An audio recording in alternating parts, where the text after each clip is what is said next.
Obviously the set piece from Nico, but flicked on by Chad, and your wrestling match with Valentine. Talk about it. Yeah, just trying to do my job and right place, right time. Great cross, Chad. Great header. I think it may have been going in if I wasn't there. Just redirected it and just happened to go in the back net. Very fortunate.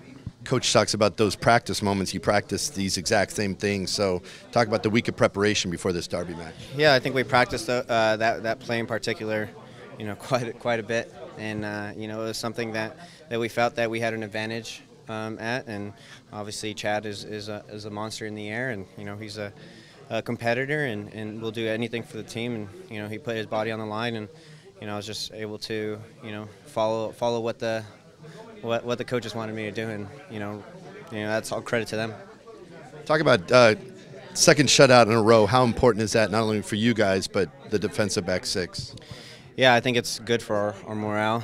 I don't think it was the cleanest two games for us, but we somehow managed to find a way to get clean sheets, and I think that's why we had so much success last year. We just found ways to win, and it's a matter of doing that every game day, and whether we're on the road or at home. If you keep a clean sheet, you're always going to be in a game.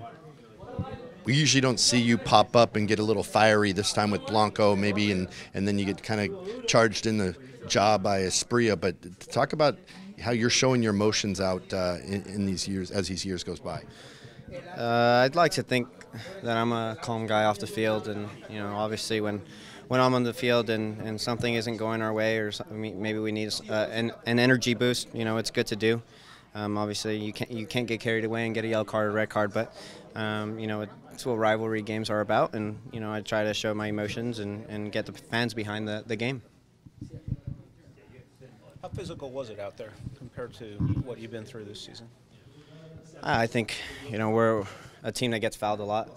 I think we did quite a bit of fouling today, and nothing wrong with that. But I think that it was good fought. It wasn't malicious or anything, dirty, but it was very intentional. Like we try to get the ball intentional in that sense. So I think the fight was there from the team, and we're very happy to come out with a 1-0 victory. It wasn't the nicest game, like I said earlier, but we got our chance early. We managed to score the goal extremely early, and the game changes from there.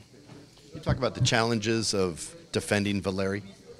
Yeah, he's always on your blind shoulder, and he's a player where you always have to check your shoulders and see where he's at, because in 1 minute he'll be on the left side of you, and then the other he'll make a movement to the right, and you just have to be aware of the passing lane, and he's extremely good when he's in that soft spot area, and he's a very good player for a reason. He does everything right, and he's not the fastest or the strongest, but he manages to connect balls in the final third, and that's the most difficult thing to do, I think, in this game.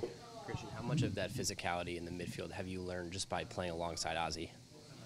Yeah, I think it's I think we have to dictate a lot of tempo, and sometimes fouling a player is something that you have to do. Just being physical in general, not necessarily fouling, but being a hard player to play against, and I think that's what I appreciate the most about Ozzy. He's a competitor. He never likes to lose his individual battles, and for me, I want to be similar to him. I want to be obviously my own player, but I definitely want to gain some of his attributes and some of his qualities, because he's a tremendous player.